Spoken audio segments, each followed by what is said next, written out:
एक माई थी जिनका नाम था कर्मा। एक दिन दोपहर में मंदिर में गई कर्मा माई, तो स्वयं बेचारी के पास कुछ था नहीं, मांग मांग के खाती थी। दोपहर में गई जगन्नाथ भगवान के मंदिर में, देखी पुजारी जी भोग लगा रहे हैं। तो मां ने सोचा बताओ भगवान को सवेरे से भूखा रखे हैं पुजारी जी, दोपहर में भोग लगा रहे हैं। तो कर्मा माई ने ठाकुर जी से कहा कि प्रभु अब ऐसा 56 भोग तो हमारे पास नहीं है, आप सुबह से खाली पेट हैं, एक काम करिए रूखा सूखा जो होगा मैं बना दिया करूंगी, सवेरे सवेरे मेरे घर आ जाइए। बोल कर गई तो उनको विश्वास था कि भगवान आएंगे। सवेरे उठी, न नहाई, न मुंह धोई, न चौका बर्तन साफ की, न चूल्हा साफ की, उसी तरह बर्तन में खिचड़ी बनाने लगी। खिचड़ी बना के जैसे कर्मा ने रखा, एक 8 साल का बालक दरवाजे पर आया और कहा मां जल्दी से खिला दे, भूख लगी है मुझे। कन्हैया आए, कर्मा मैया ने उनको खिचड़ी खिलाया। रोज भगवान खिचड़ी खाने आते थे। एक दिन रामानुजी संप्रदाय के महात्मा वो सवेरे सवेरे गुजरे तो देखे कि कर्मा बर्तन धो रही है।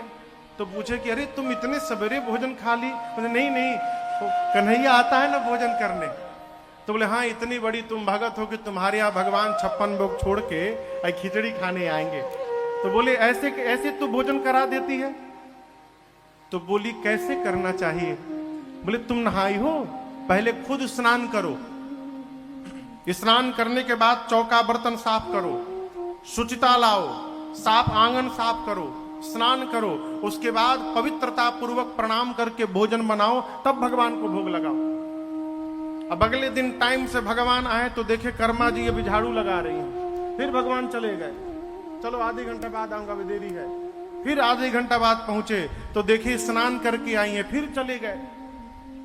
ऐसे 4-5 बार भगवान आए गए, अंत में आए तो खिचड़ी बनी मिली। जल्दी जल्दी भगवान गरम गरम खिचड़ी खा रहे थे, तब तक मंदिर में भोग लगने का टाइम हो गया। और जब वहां भोग की घंटी बजी तो भगवान छोड़ के अब भागे मंदिर में।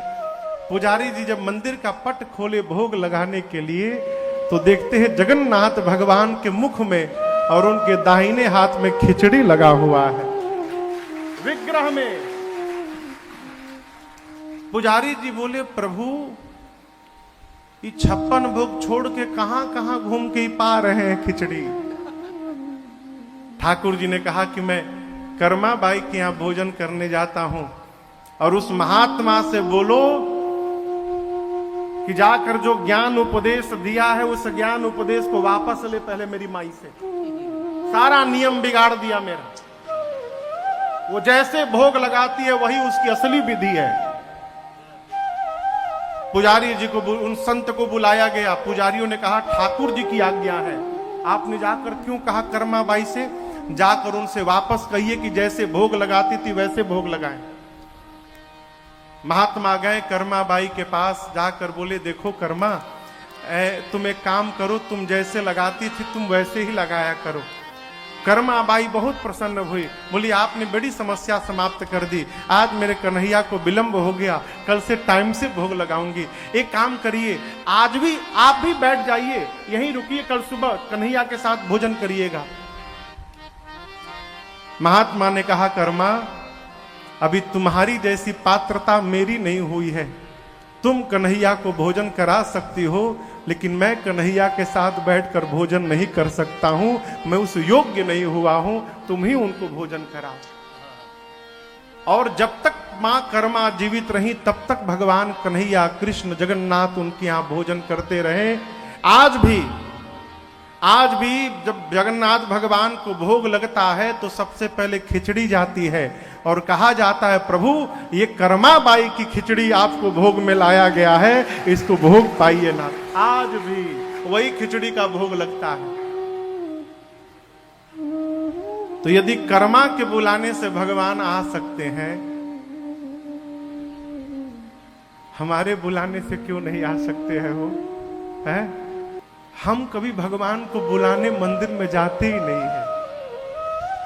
हम जब भी जाते हैं तो उनसे कुछ न कुछ मांगने के लिए जाते हैं। और याद रखिएगा, जहां बहुत मांगा जाता है ना, वहां से प्रेम धीरे धीरे समाप्त हो जाता है।